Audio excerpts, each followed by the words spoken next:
Madam जी, नहीं मैं रख देता हूँ आपका सामान घर तक। नहीं नहीं, मैं रख लूंगी, thank you. Mention not madam जी।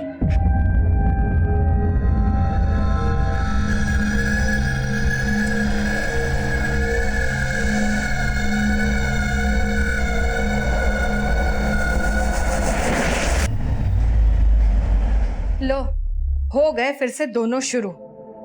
तू जब भी करनाल से आता है, इस घर में इस गेम के अलावा कोई बात नहीं चलती। तुझे पता है ना, हीनल की शादी सर पे है। हाँ? अरे तुम्हें क्या हो गया? मेरी तरफ से तो पूरी तैयारी है ना। मेरे पे गुस्सा क्यों कर रहे हो? आप लोगों को शिकायत करनी है ना, गीता दीदी की करो। क्या कहा था आप लोगों ने? इस वीकेंड आ जाएगी, आई वो। लो, याद किया और आ गया इसका वीडियो कॉल। हेलो, कैसे हैं आप सब? हम सब तुझसे बहुत नाराज हैं। तू आई क्यों नहीं? अच्छा बाबा, सॉरी, नेक्स्ट टाइम पक्का आऊंगी। मैं 1 मिनट में आती हूँ। अरे, ये मीनल को किसका फोन आ गया? अरे उसे तो फोन आते रहते बेटा।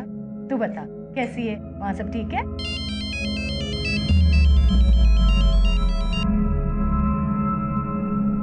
हेलो,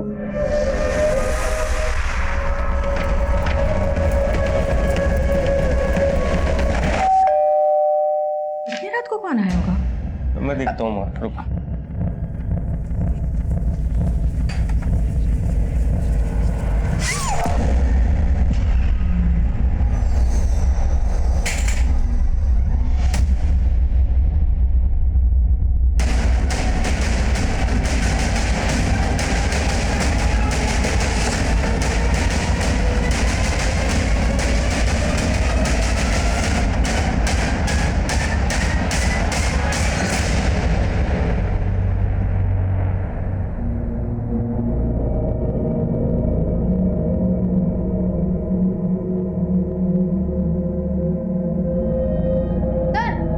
अंदर भी एक लड़की है लेकिन वो जिंदा है।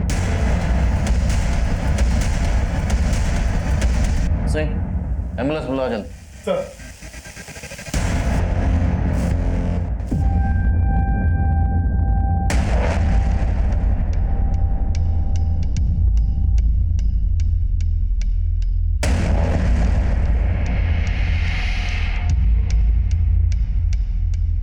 सर घर में 2 मर्डर हुआ है और जो लड़की जिंदा है शायद उसके साथ रेप भी किया गया है। शायद उसको ही मारने का इरादा हो, लेकिन किलर को अंदाजा नहीं हुआ कि वो जिंदा है। सर घर में लूट के साइन भी हैं। हो सकता है ये मर्डर्स लूट के इरादे से किए गए हैं। माना लूट हुई है, लेकिन बॉडी को गौर से देखो। जिस बेरहमी से कत्ल किए गए, लगता है किसी ने पुरानी दुश्मनी निकाली। हो सकता है मोटिव मर्डर का ही हो और लूट मिसगाइड करने के लिए की गई, ताकि ये लगे कि ये सारे कत्ल किसी लूटने वाले गिरोह ने किए। सर एक कॉलोनी का चौकीदार है रतन। कल रात को ये नाइट ड्यूटी पे था। सुबह सबसे पहले इसी ने घटना को विटनेस किया और आसपास के लोगों को इकट्ठा भी किया। ड्यूटी पे था तो? हाँ साहब। क्या देखा तूने? कुछ नहीं साहब। इतना बड़ा कांड हो गया, तूने कुछ नहीं देखा? अब वो हमारी आंख लगी थी रात को। सिंह, इसको नींद से जगाओ जरा। साहब मैंने कुछ नहीं किया साहब। साहब विकास, पड़ोसी से पूछताछ करो और देखो आसपास कोई सीसीटीवी है या नहीं। सर।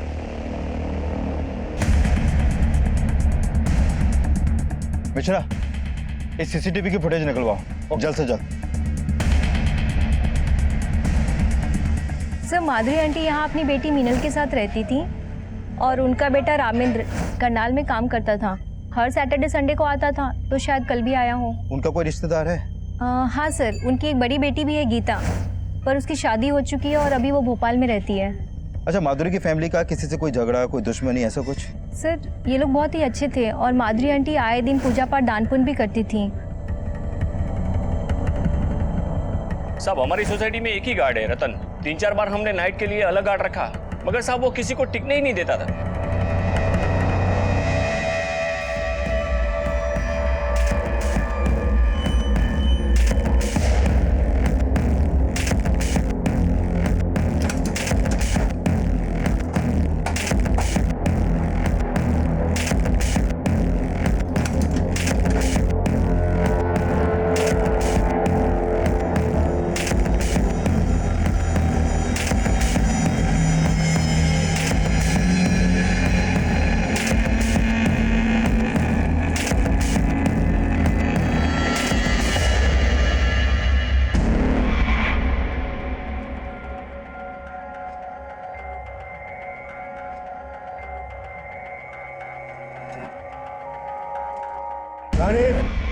8 बज गए, मेरा जूस कहाँ है?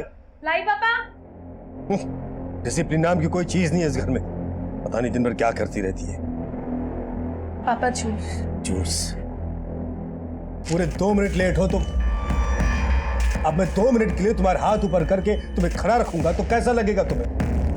सॉरी पापा। सॉरी पापा। अब जाओ, तरीका हो सर पे। सुनो, ठीक 9 बजे मुझे नाश्ता तैयार चाहिए। मैंने होमवर्क कर लिया। अरे वाह मेरा बच्चा, शाबाश। अब चलो कमरे में चल के देखते हैं तुमने होमवर्क सही किया या नहीं। आओ चलते हैं। शाबाश।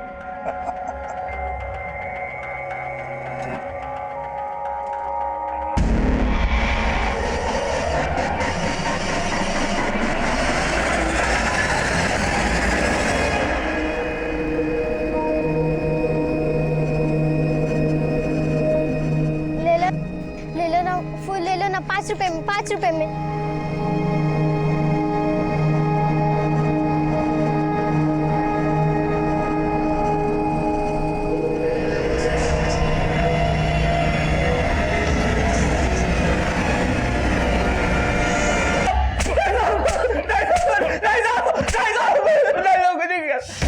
देख, हम जानते हैं कांड तूने किया है।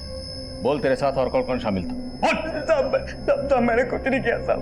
हमारी गलती बस इतनी सी कि हमारी आग लग गई थी। आखिरी मौका दे रहा हूँ, सच बोल दे, वरना मीनल के होश में आने के बाद सच खुद ब खुद सामने आ जाएगा।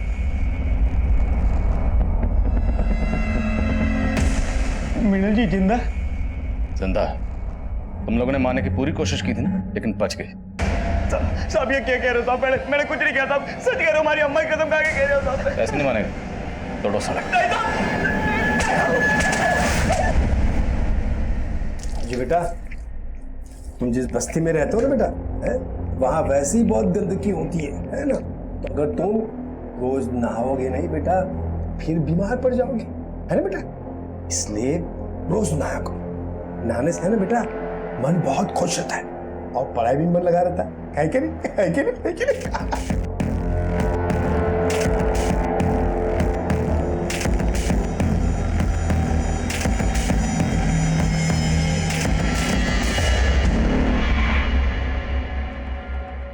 पापा जी, कितनी बार कहा है तुमसे मेरे कमरे में नॉक करके आया करो? पापा जी वो चाय एक्चुअली। जो कहना बाद में कहो, जाओ भी यहाँ से। जी।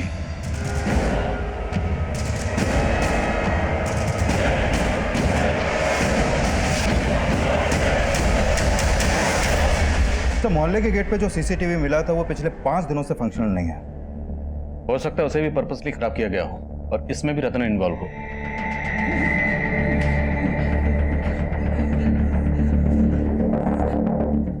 अब बोलेगा सच? साहब मैं कसूर साहब, मैंने कुछ नहीं किया। मुझे डाले दीजिए साहब, बहुत डर लग रही साहब। अभी भी इसकी गर्मी निकली नहीं। इसको और लेटाओ बर्फ की सिली पे, तब ये सच बोलेगा। मैंने कुछ नहीं किया साहब। साहब मैं आपको एक बात बताना चाहता हूँ साहब। बोल। साहब उस दिन ना मैंने आप ही के लोगों को देखा था साहब। हमारे लोगों को? मतलब पुलिस वालों को? हाँ साहब, पहले मैं ये बात बताने से आपको डर रहा था, लेकिन उस रात ना साहब पुलिस वाले आए थे वापस और मेरी आग लगी हुई थी, इसलिए उनके पास जाने की मेरी हिम्मत भी नहीं हुई साहब। साहब वहाँ पर रात काफी थी साहब, इसलिए अंधेरे में किसी के चेहरा नहीं देख पाया और सबने पुलिस की वर्दी पहनी हुई थी साहब। अपनी बकवास बंद कर। थोड़ी देर बाद बोलेगा वहां 4 टेररिस्ट आए थे गाड़ी में, तो तेरी बात मान लेंगे हम। पूरी रात इसको बर्फ की सिली पे लेटा, तब इसकी गर्मी निकलेगी। सब मुझे पता था आप लोग मेरी बातों को विश्वास नहीं करोगे, इसलिए मैं नहीं बता रहा था साहब। सब मैं सच कह रहा हूँ साहब, मैंने पुलिस वालों को देखा था। रानी, जी पापा। मैं बच्चों को पढ़ाने जा रहा हूँ, ठीक 8 बजे वापस आऊंगा। तब तक मुझे खाना तैयार चाहिए। ओके पापा। रस्सी जल गई लेकिन बल नहीं गया इस इंसान का। गनीमत समझो तुम्हारी शादी मुझसे करवा दी पापा ने। हाँ, तुम्हारे लिए तो अच्छा है ना, लेकिन मेरा कहने को मैं इस घर का जमाई हूँ, लेकिन मेरी औकात कुत्ते से ज्यादा नहीं है। और ये तुम्हारे बाप का कमीनापन है। शायद कहाँ बने, जबान संभाल के बात तुम करो। अपने पापा को संभालो ना। ये बच्चे पढ़ाने की समाज सेवा के नाम पे वो जो कुछ भी कर रहे हैं, इसका अंजाम क्या होगा तुम्हें कोई अंदाजा है? बस नहीं, मैं मानती हूँ पापा थोड़े गुस्सैल है, स्ट्रिक्ट है, पर तुम मेरे पापा के बारे में इतना गंदा सोच भी कैसे सकते हो? गंदा कर रहे हैं इसलिए बोल रहा हूं मैं। तुम्हारे पापा क्या कर रहे हैं, क्या करतूते कर रहे हैं, वो सब मैं देख चुका हूं। तुम्हारे पापा के चक्कर में हम सब फंसने वाले हैं। एक भी बच्चे के अगर माँ बाप को यह पता लग गया ना, तो हम सबके सब जेल पे चले जाएंगे।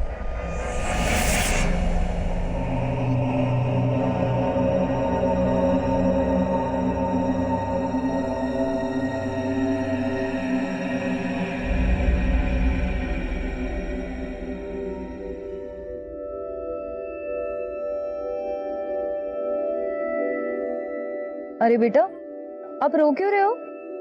कुछ नहीं मैडम, मैं कहाँ रो रही हूँ। कितने बहादुर हो आप, रो भी रहे हो और तकलीफ भी नहीं बता रहे। तकलीफ कैसे मैडम, हम फूल वालों को तो कांटों से फीस करनी पड़ती है। तुम कितनी गहरी बातें करती हो। कहाँ है तुम्हारी माँ? मेरी माँ मजदूरी पे गई है और मैं यहाँ फूल बेचती हूँ। आप लोगे मेरे फूल? पहले आप मुस्कुराओ, तब मैं लूंगी आपके फूल। ये हुई ना बात, चलो दे दो। Thank you.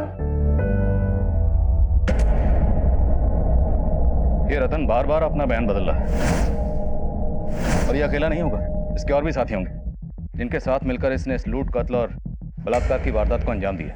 और इस पूरी वारदात को सिर्फ मीनल ने विटनेस की। उसका बयान हमारे केस के लिए बहुत अहम है। उसकी तबीयत कैसी है? कंडीशन ठीक नहीं है सर उसकी, कुछ कह नहीं सकते कि बयान देने की हालत में कब आएगी वो। और वो माधुरी की बड़ी बेटी गीता, वो कब लौट रही? सर इन्फॉर्म कर दिया मैंने उसको, भोपाल में रहती है, आने में थोड़ा टाइम लगेगा। जैसे ही आती है मुझे इसके बारे में इन्फॉर्म करो। हो सकता है इसके बयान से हमें इस केस में कुछ मदद मिले। सर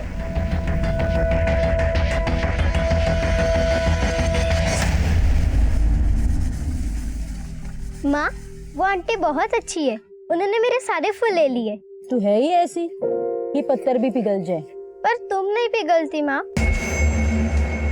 और मेरी एक भी बात नहीं मानती। तू सोच ले, मैं तेरी निर्दयी माँ हूं, लेकिन तेरा भला ही सोचूंगी। मैं गमी sir. Comment. Sir forensic team को माधुरी के घर से ऐसे कोई भी अननोन फिंगरप्रिंट्स नहीं मिले हैं जो क्रिमिनल से बिलोंग करते हो। शायद क्रिमिनल्स ने हैंड ग्लव्स पहने होंगे। सर रतन बोल रहा था कि वहां पर पुलिस की वर्दी में लोग आए थे, लेकिन मैंने पेट्रोलिंग टीम से चेक किया, उस रात वारदात के दौरान वहां पर कोई भी पीसीआर नहीं गई थी। मतलब ये रतन झूठ बोल रहा है। हो सकता है उसने खुद ही किसी गैंग को एंट्री दी।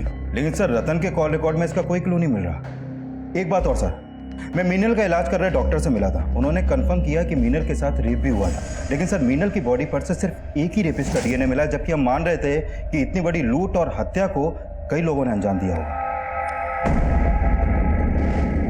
मीनल की बॉडी पर जो रेपिस्ट के डीएनए सैंपल्स मिले, उसे रतन के डीएनए सैंपल से मैच करवाने की परमिशन निकलवाओ।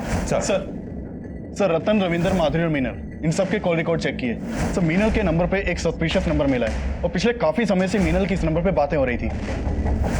किसका नंबर है? सर दीपक शर्मा, गुरुग्राम के सेक्टर 15 का रहने वाला है, और सर घटना के 2 दिन पहले से ये गायब है। इसके घर पे भी ताला लगा है। तब पता चला है कि मीनल के साथ इसकी शादी होने वाली थी। ये मीनल का मंगेतर है? जी सर। तो इसका इस लूट और बलात्कार से क्या कनेक्शन हो सकता है?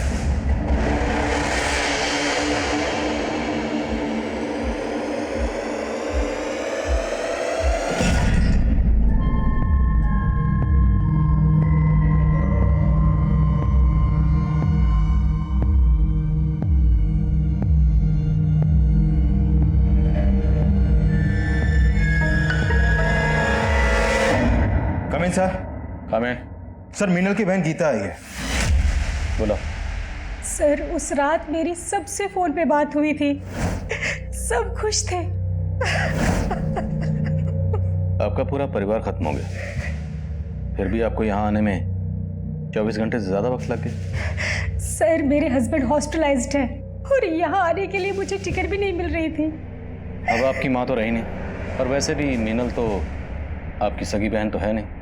अब आपकी माँ के गुजरने के बाद उनकी पूरी प्रॉपर्टी, घर बार, सब कुछ तो आप ही का है ना? आप कहना क्या चाहते हैं सर? वही जो आप समझ रही हैं। हमें पता चला है कि आपकी माँ अपनी प्रॉपर्टी का 50% आपकी सौतेली बहन मीनल को देने वाली थी और बाकी का आपको और आपके भाई रामेंद्र को। सर आप जैसा सोच रहे हैं ऐसा कुछ नहीं था, और 50% का हिस्सा उसे देना वो तो माँ का अपना डिसीजन था सर। लेकिन आपको अपनी माँ के इस डिसीजन से ऑब्जेक्शन थी, आपने ऑब्जेक्ट भी किया था। यस सर, हमने ऑब्जेक्ट किया था, और माँ तो मीनल को हमारा घर भी देना चाहती थी सर। उस घर से हम सबकी यादें जुड़ी थी, हम बस यही चाहते थे कि वो घर मीनल को ना मिले। और आपकी माँ नहीं मानी इसलिए आपने उनको? नहीं सर, ऐसा कुछ नहीं था। माँ तो हमारी बात मान ली थी, वो बोली थी कि वो मीनल के लिए दूसरा घर खरीदेंगे। दूसरा घर? यस सर, इसी वजह से तो घर में काफी सारा कैश रखा हुआ था, और वो सब। अच्छा, आप दीपक के बारे में क्या जानते हैं? सर माँ मीनल की शादी दीपक से कराना चाहती थी, पर मुझे दीपक बिल्कुल पसंद नहीं था सर। क्या? क्योंकि वो मीनल से सिर्फ इसलिए शादी करने के लिए तैयार हुआ ताकि उसे माँ से घर और काफ़ी सारा दहेज मिल सके। मीनल अपाहिज है, इसलिए उसका घर बसाने के लिए माँ कुछ भी करने के लिए तैयार थी। मुझे तो दीपक की नीयत पे शुरू से ही शक था सर। पर हमें पता चला कि दीपक गायब है। क्या? आप हमें बता सकते हैं दीपक कहाँ मिलेगा? उसके किसी जान पहचान वाले को आप जानती हैं? सर मैं उसके बारे में ज़्यादा तो नहीं जानती, पर उसने बोला था कि उसके माँ बाप भी अब इस दुनिया में नहीं है। ठीक, अब जा सकते हैं। सर दीपक इस घटना के 2 दिन पहले से अपना फोन बंद करके गायब है।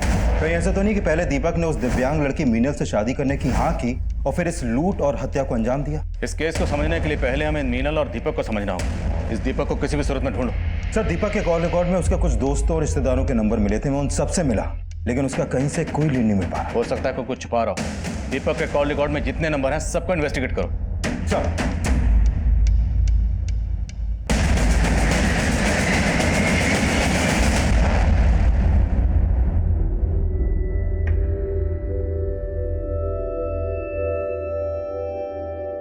लो मैडम, मुझे दे दो, मैं संभालती हूँ इसे। हाँ, इसे थोड़ी देर के लिए तुम ले लो। Thank you so much. Mention not. अरे वाह, तुम तो इंग्लिश भी बोल लेती हो। पढ़ाई करती हो? नहीं मैडम, मैं नहीं पढ़ती। अच्छा चलो, तुम उसे 2 मिनट संभालो, मैं अब भी आई। हाँ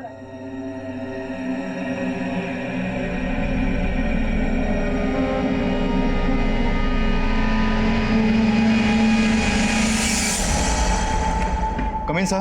कम इन। सर अपने खबरी दीपक के दोस्तों पे नजर रखे हुए थे सर। उन्होंने उनमें से एक दोस्त को सेक्टर 17 के घर में जाते हुए देखा है सर। हो ना हो दीपक वहीं पे छुपा बैठा है।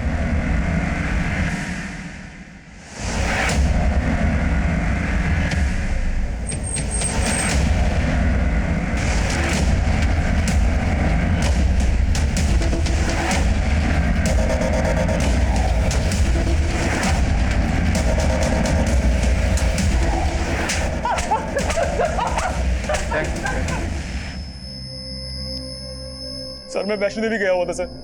मैं एक प्रीपेड नंबर यूज करता हूँ, इसलिए मेरा मोबाइल बंद हो गया सर। लेकिन जब मैं गुरुग्राम वापस आया मुझे मालूम चला कि मीनल की फैमिली के साथ ये सब हो गया है। मैं बहुत डर गया था सर, इसलिए छुप गया था। तो डर इसलिए रहा था क्योंकि तू इस सब में शामिल है? नहीं सर, मेरा इसमें कोई हाथ नहीं है सर। सर मैं तो मीनल से मिलने के लिए हॉस्पिटल भी गया था, लेकिन आप सबको वहां देखकर मेरी हिम्मत नहीं हुई सर। तो मैं जानता हूँ कि गीता मुझे पसंद नहीं करती, और मैं ये भी जानता हूँ कि सबसे पहला शक उसका मेरे पे ही आएगा सर। उसी डर से मैं छिपा हुआ था सर। आखिरी मौका दे रहा हूँ, सच बोल दे। नहीं सर, ऐसा कुछ भी नहीं है सर, मैंने कुछ भी नहीं किया। ला प्रसाद से। दीपक के डीएनए को भी मीनल की बॉडी पर मिले रेपिस्ट के डीएनए से मैच करवाओ, देखते हैं क्या सामने आता है। मीनल की तबीयत कैसी है? सर धीरे धीरे रिकवर कर रही है वो, लगता है बहुत जल्द बयान देने की हालत में होगी। रतन के अलावा माधुरी की बड़ी बेटी गीता और मीनल का मंगेतर दीपक भी हमारे प्राइम सस्पेक्ट, और इस वारदात का मकसद माधुरी की जायदाद के पीछे का लालच ही नजर आ रहा था। लेकिन इस केस के कई और पहलू, कई और ऐसे चेहरे थे जो तब हमें नजर नहीं आए थे। फूल बेचने वाली बच्ची सरिता, सरिता की मां रमाकांति, और वहीं कर्नल अनंत चौधरी और उसका परिवार, वो सब इस केस के चेहरे थे। लेकिन ये सब चेहरे इस केस से कैसे जुड़ने वाले थे तब हमें पता ही नहीं था।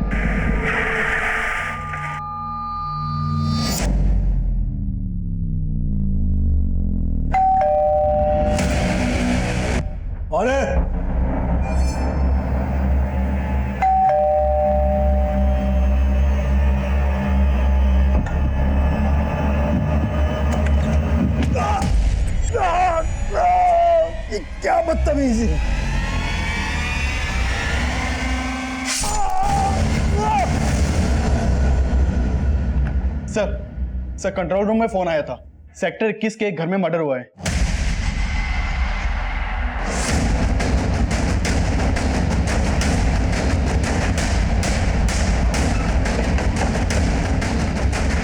सर ये वाला घर है।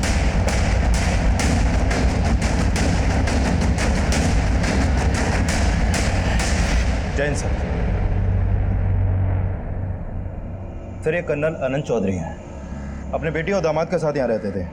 इनके साथ जब ये हादसा हुआ घर में यहाँ कोई नहीं था, और सुबह जब इनके बेटी दामाद यहाँ पहुंचे तो उन्होंने ये सब देखा। सर घर में लूटपाट भी हुई है। बेटी और दामाद क्या? सब आ रही है।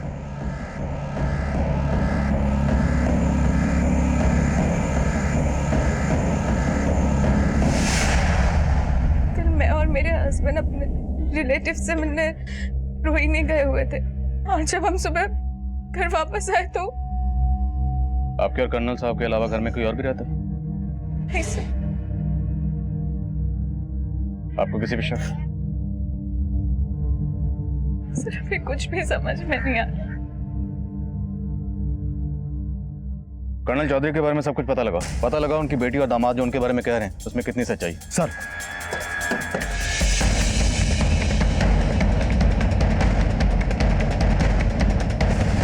रात में यहाँ से किसी को आते जाते देखा था क्या? नहीं साहब, लेकिन कल शाम को कर्नल साहब के घर से काफी लड़ाई झगड़े की आवाजें आ रही थी, और उसके थोड़ी देर बाद उनका बेटी और दामाद सामान लेके यहाँ से कहीं निकल गए। ऐसा लग रहा था कहीं बाहर जा रहे हैं। सर हमारा पापा से झगड़ा हुआ था, लेकिन उनका मर्डर से इस बात का कोई लेना देना है या नहीं वो हम डिसाइड करेंगे। आप ये बताइए कि झगड़े की वजह क्या थी? सर हम आपको पहले बता नहीं पाए, एक्चुअली मेरे ससुर जी अच्छे इंसान नहीं थे। जो भी कहना साफ साफ बोले। सर वो पीडोफिलिक थे। सर वो चैरिटी के नाम पे बच्चों को पढ़ाते थे, लेकिन उनकी इंटेंशन ठीक नहीं थी। वो किसी न किसी बहाने से बच्चों को घर पे ले आते थे। और क्या ये सब सच है? हाँ सर, इसी वजह से उस दिन हमारा पापा से झगड़ा हुआ था। अरे वाह, हैंडसम लग रहा है मेरा राजू। बहुत अच्छे लग रहे हो। ये लो बेटा, ये पैसे अपने पापा को दे देना, ठीक है? जाओ, शाबाश। क्या है रानी, क्या बदतमीजी है? कितनी बार कहा है तुमसे मेरे कमरे में आने से पहले नॉक किया करो।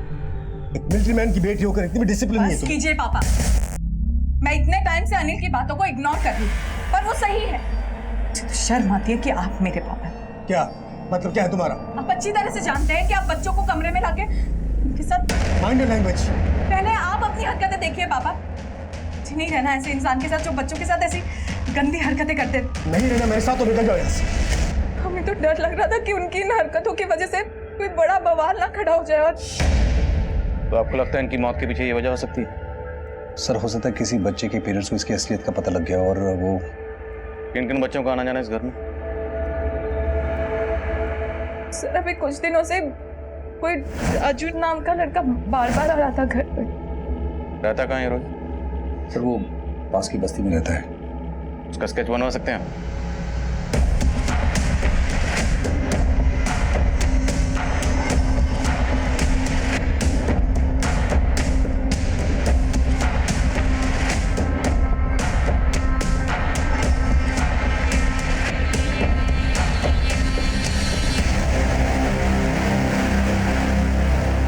एक बात बताओ, वैसे तुम रहती कहाँ हो? पास वाली झोपड़पट्टी में। अरे तुम्हें तो बहुत बुखार है, हमें तो डॉक्टर के पास चलना पड़ेगा। चलो उठो जल्दी। नहीं मैम, मैं ठीक हूँ। इससे नहीं होगा, चलो। हाँ साहब, कर्नल साहब यहाँ के बच्चों को पढ़ाते थे। तो बच्चों, हम आज फिर से हिंदी कविता दोहराएंगे जो हमने कल पढ़ी थी। चल घर चल घर पे। अरे अरे ये क्या कर रही है? मोहन को क्यों ले जा रही है? मेरे बच्चों से दूर रहा करो। हमने सुना है कि आपका उनसे काफी झगड़ा भी हुआ था। हाँ साहब, लेकिन हमें मालूम नहीं था। वो बहुत ही अच्छे आदमी थे कर्नल साहब। वो कैसे? साहब वो बच्चे को पढ़ाते ही नहीं, बल्कि जो बच्चे स्कूल नहीं जा पाते थे उनको स्कूल भेजते थे और उनकी फीस भी भरते थे। साहब उस दिन मैं अपने बच्चे को लेकर आई थी, उसके बाद आकर वो मुझसे मिले भी थे। देखिए मैं नहीं जानता कि आप अपने बच्चे को मुझसे क्यों नहीं पढ़वाना चाहते, लेकिन स्कूल भी तो नहीं जा रहा है। चलिए मुझसे मत पढ़वाइए, लेकिन इसका स्कूल में एडमिशन तो करवा दीजिए। ये लीजिए। साहब वो बच्चों को पढ़ाते ही नहीं, बल्कि उन्हें साफ सुथरा रहने की बात भी बोलते थे। और कुछ बच्चों को तो वो अपने घर ले जाकर नहलाते थे और उन्हें नए कपड़े देते थे। इस बच्चे को जानती हो? पता चला है कि इसी इलाके में कहीं रहता है ये। हाँ साहब, ये तो राजू है। इसका परिवार तो 3 दिन पहले यहाँ से चला गया। कहाँ गया वो? मैंने सुना था उनको मजदूरी का काम मिल गया है दिल्ली में, तो वहीं चले गए होंगे। सर उस औरत ने ही नहीं बल्कि काफी लोगों ने कर्नल आनंद चौधरी के बारे में अच्छा बोला है। काफी लोगों की मदद करते थे वो। लेकिन सर समझ में नहीं आ रहा कि रानी और अनिल को ये क्यों लगा कि वो पेडोफाइल है। अब या तो ये दोनों झूठ बोल रहे हैं, या हो सकता है उनकी गलतफहमी हुई। और उन लोगों ने जिस राजू नाम के बच्चे का स्केच बनवाया था, वो 3 दिन पहले अपनी फैमिली के साथ कहीं चला गया। इसका क्या चक्कर हो सकता है? सर ये मुन्ना है, हिस्ट्री शीटर है। सर कर्नल के घर पे फोरेंसिक टीम को एक अननोन आदमी के फिंगरप्रिंट्स मिले थे। हमने अपने डाटाबेस से वो फिंगरप्रिंट मैच करके देखे, वो इस मुन्ना हिस्ट्री शीटर के फिंगरप्रिंट से मैच करते हैं। सर मुन्ना राजस्थान की एक जेल में लूटपाट और चोरी के इल्जाम में बंद रह चुका है। काफी टाइम पहले वहां से छूट गया था, लेकिन अभी अंडरग्राउंड है। तो हो सकता है इस हिस्ट्री शीटर मुन्ना ने कर्नल चौधरी का कत्ल किया। और ये भी हो सकता है किसी ने इसको सुपारी दी। लेकिन सवाल यह है कि सुपारी किसने दी होगी? सर हो सकता है ये सुपारी रानी और अनिल ने दी, क्योंकि पता चला है कि रानी और अनिल की कर्नल आनंद चौधरी से बिल्कुल नहीं बनती थी और कर्नल के मरने के बाद जायदाद भी उन्हीं की होने वाली थी। तो शायद रानी और अनिल ने हमें कर्नल के बारे में रॉन्ग इन्फॉर्मेशन दी। दोनों की बैकग्राउंड चेक करो, और ये भी चेक करो क्या कर्नल की बैकग्राउंड में कोई ऐसा था जिसका इस हिस्ट्री शीटर मुन्ना से कोई ताल्लुक हो। माना कि मैं उनकी सगी बेटी नहीं थी, लेकिन उन्होंने हमेशा मुझे अपनी बेटी की तरह ही पाला था। उनके कहने पे ही मैं दिल से शादी कर रही थी। उस दिन रात को रामेंद्र भैया करनाल से वापस आते, हम बहुत खुश थे सब।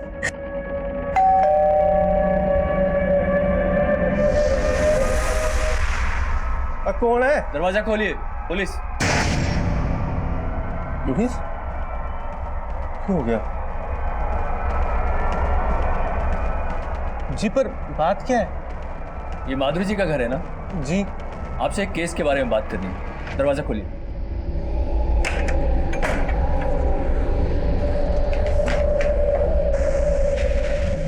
ये कौन है? जी ये मेरा बेटा है। और उसने तो कहा था घर पे सिर्फ बुढ़िया और लड़की रहती है, फिर ये कहां से आ गया?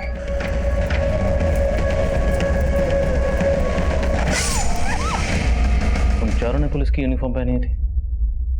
हाँ बस।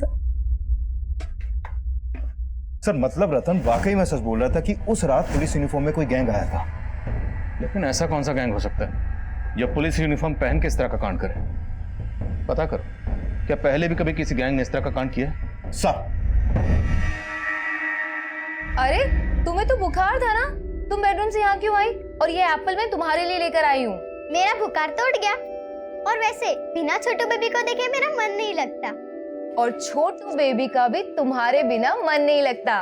वो क्या है, छोटे बेबी को दूर से ही प्यार, वो क्या कहते हैं, इन्फेक्शन। हाँ देखो छोटू बेबी, तुम्हारी मासी कितनी समझदार है। मैं मासी हूँ? सरिता मासी। मासी? सरिता मासी? कम इन सर। काम। सर माधुरी के घर पे हुए अटैक से कुछ दिन पहले मानेसर हाईवे पर कुछ पुलिस वर्दी पहने हुए लोगों ने एक ट्रक चलाने वाले को उसका ट्रक रोक के लूटपाट की थी, और यह केस मानेसर थाने में दर्ज हुआ था। और उस समय उस ट्रक का हेल्पर किसी भी तरह अपनी जान बचाकर वहां से भाग निकला, लेकिन उसने उन क्रिमिनल्स के स्केच बनवाए थे। ये देखिए सर।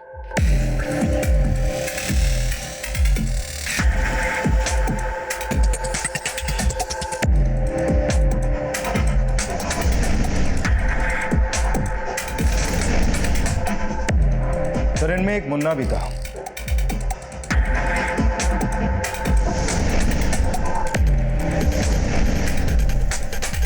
और यही मुन्ना कर्नल चौधरी और माधुरी के घर पे भी मौजूद था। और मिनल ने कहा था कि वो लोग रामेंद्र को वहां देखकर हैरान हुए थे। और उसने तो कहा था घर पे सिर्फ बुढ़िया और लड़की रहती है, फिर ये कहां से आ गया? मतलब इन लोगों ने उस घर की पहले रेकी की थी। ये लोग अच्छी तरह से जानते थे कि उस घर में सिर्फ माधुरी और मीनल रहते। इसलिए उस घर को टारगेट किया गया। सर ये कर्नल चौधरी अपनी बेटी और दामाद के साथ उस घर में रहते थे और जब ये दोनों ही घर में नहीं थे उसी समय यहाँ हादसा हुआ। अब सर ये कोइंसिडेंस है या फिर कोई साजिश, कुछ समझ में नहीं आ रहा। और ये चक्कर भी समझ में नहीं आ रहा कि जो बच्चा राजू कर्नल चौधरी के घर पर अक्सर आता जाता था, वो अचानक अपनी फैमिली के साथ कहाँ गायब हो गई और क्यों। और हमें पता चला था कि माधुरी स्लम की बच्चियों को मंदिर में बुलाकर उन्हें कन्या भोज करवाती थी। डॉक्टर से कहो कि हमें मीनल से दोबारा मिलना है। माँ शुरू से हर 15 दिन में अष्टमी पे कन्या भोज कराती थी। उन बच्चों में कभी आपने इस लड़के को देखा था?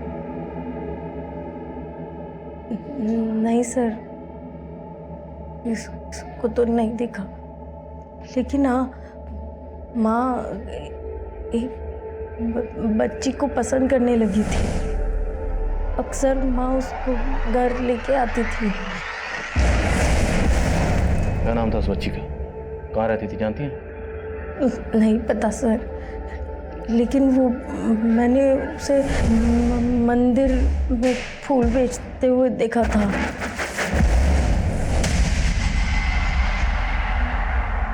आप उसका स्केच बनवा पाएंगे? दीदी, अरे तुम क्यों लेकर आई मेरे लिए पानी? मैं ले आती ना। मैडम जी अब मैं बिल्कुल ठीक हूँ। आपके सारे काम मुझे बोलो, मैं कर लूंगी। तुम हमें जेल भिजवाना चाहती हो? जेल?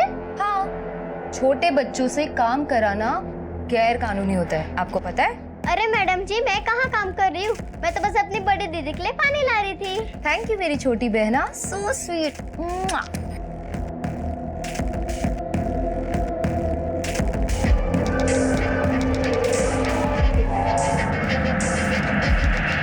सर मीनल ने जिस बच्ची का स्केच बनवाया था मैंने इसके बारे में मंदिर में पता किया, लेकिन सर ये काफी टाइम से वहां पर देखी नहीं गई है।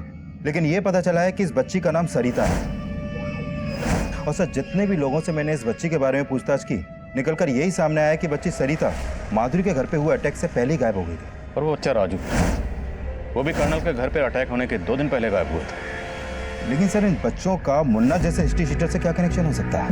कुछ ना कुछ कनेक्शन तो है विकास, अब क्या कनेक्शन है ये पता लगाना होगा। खबरों को काम पे लगा, दोनों केसेस की इंफॉर्मेशन निकलो। सर हमें ऐसा लग रहा था कि राजू और सरिता ऐसे 2 चेहरे थे जो इन दोनों ही केसेस को जोड़ने वाली कड़ी थी, लेकिन उनका हिस्ट्री शीटर मुन्ना से क्या कनेक्शन हो सकता था, ये जानने के लिए हमने दिल्ली, हरियाणा और राजस्थान के तकरीबन सारे पुलिस स्टेशन की पुरानी फाइलों को छान मारा। पुलिस टीम और खबरियों की दिन रात की मेहनत के बाद हमारे हाथ ऐसी इंफॉर्मेशन लगी जिसने इस केस का एक अलग ही पहलू हमारे सामने रख दिया। माधुरी और कर्नल चौधरी के घर पर लूट की वारदातों को अंजाम देने वाला कोई और नहीं बल्कि यही गैंग है, फ्लेचर गैंग।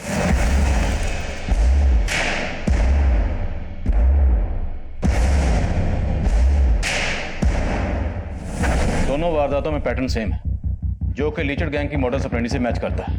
कर्नल चौधरी मंदिर के पास ट्यूशन पढ़ाता है और माधुरी भी कन्या भोजन के लिए अपने घर के पास वाले स्लम से कन्याओं को बुलाकर मंदिर में भोजन करवाते हैं। और कर्नल चौधरी के घर के पास के स्लम में रहने वाला बच्चा राजू अब गायब है और माधुरी की बहुत करीब बच्ची सरिता भी। मतलब साहब लीचड़ गैंग बच्चों की मदद से कांड करते हैं। वो पहले खुद अपना टारगेट चुनते हैं और फिर बच्चों से उस टारगेट की रैकी करवाते हैं। सरिता कन्या भोजन की कन्या बनकर माधुरी के घर में दाखिल हुई होगी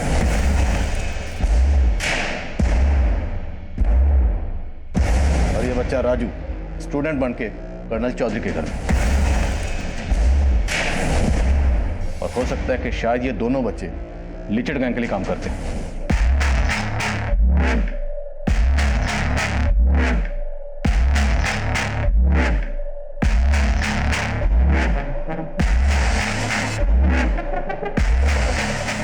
लीचड़ गैंग का एक पैटर्न है, जो बच्चे उनके टारगेट की रैकी करते हैं, वारदात होने के 2-3 दिन पहले से ही वो बच्चे गायब हो जाते और फिर उस गैंग की दूसरी टीम टारगेट पर धावा बोल देती। यह है लीचड़ गैंग का लीडर राजबल्लभ, 8 कत्ल और लूटपाट के केसेस में वांटेड है। इससे पहले इस गैंग के सामने सारे केसेस की एक एक डिटेल स्टडी करो, खबरों को काम पे लगाओ। इससे पहले ये गैंग किसी और को अपना टारगेट बनाए, हमें इस गैंग को धरना है किसी भी सूरत में। सर दीदी, आपके साथ आपके पति नहीं रहते? नहीं, वो फौज में रहते हैं। मगर जब आएंगे मैं तुमको उनसे मिलवाऊंगी, ठीक है? पर मैं तो आज ही जा रही हूँ। आज ही जा रही हो?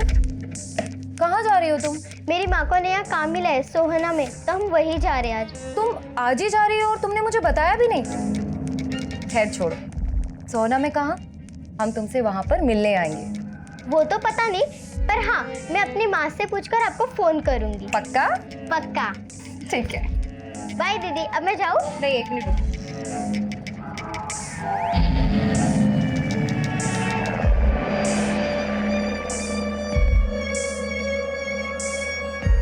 ये लो, ये पैसे अपनी मम्मी को देना और तुम्हारे रास्ते के लिए इसमें कुछ जरूरत का सामान है, ठीक है? बाय दीदी। अपना ध्यान रखना। Bye bye.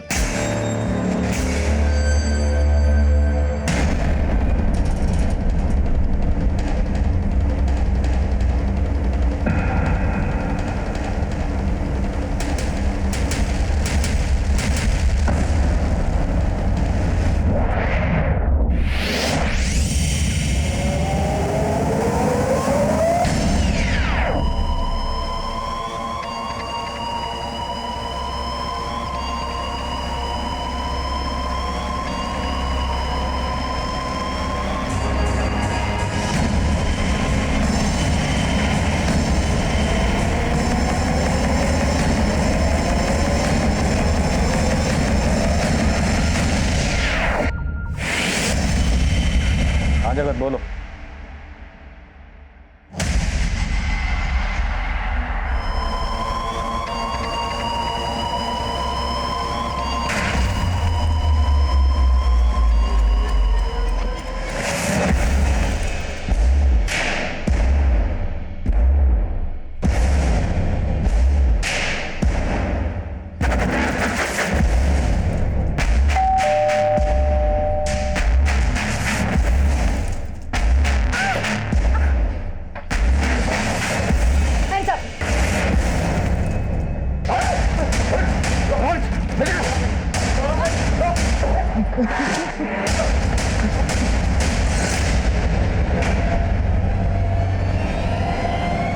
राजवल्लभ कहाँ?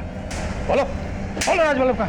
एक तरफ जहां हमने अनीता के घर में होने वाली लूट की कोशिश को नाकाम कर दिया था, वहीं दूसरी तरफ हमारे एरिया के एक और घर को टारगेट बनाया गया था, जहां माधुरी और कर्नल के घर की तरह ही न सिर्फ लूट हुई थी, बल्कि उस घर में रहने वाले अकेले बुजुर्ग का कत्ल भी कर दिया गया था। इस वारदात की मॉडस ऑपरेंडी भी लीचड़ गैंग से मिलती जुलती नजर आ रही थी, लेकिन अनीता के घर से हमने जिन मुजरिमों को पकड़ा था, उनके बयान एक बार फिर से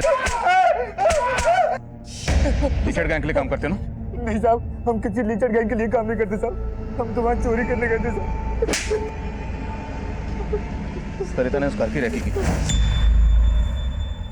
और सरिता ने ही माधुरी के घर की रेकी भी की थी, जहां तुम लोगों ने पहले लूट की और फिर उस घर को लूटा। और वो लड़का राजू, वो भी तुम्हारे गैंग के लिए काम करता है। उसी की मदद से तुम लोगों ने कर्नल का घर लूटा और उसका कत्ल किया।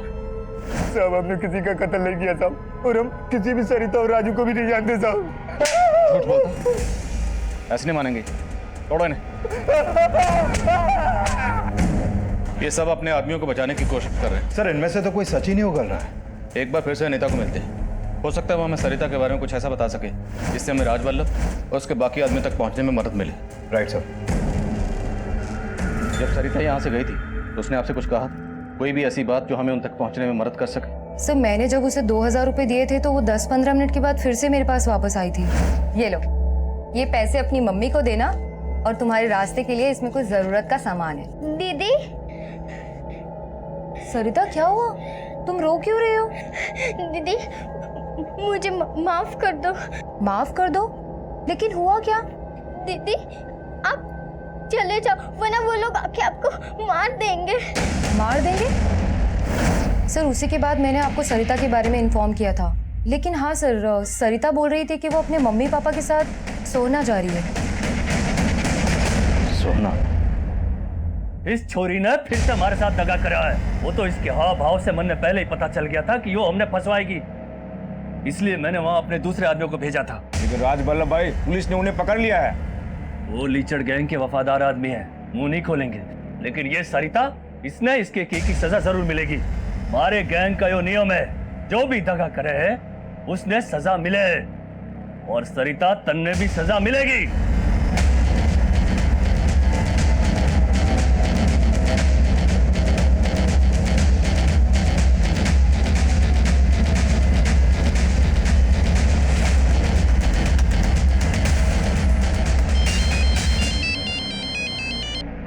हेलो,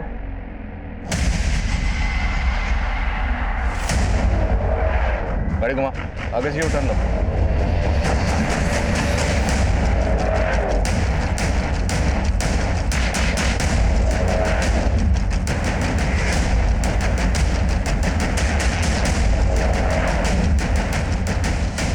चल हथियार ला।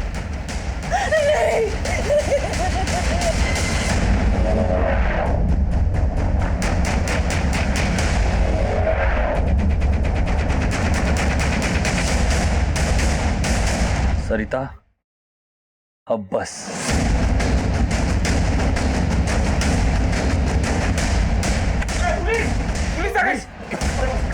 छोड़ो, छोड़ो मुझे। तुझे क्या लगा था तेरे आदमी मुंह नहीं खोलेंगे तो तुझ तक पहुंच नहीं पाएंगे? लेके जा, उठा। मेरी बच्ची, कुछ नहीं होगा तुझे, कुछ नहीं होगा तुझे, मुझे माफ कर दे। मेरे कर्मों की सजा तुझे मिली मेरी बच्ची, मुझे माफ कर दे।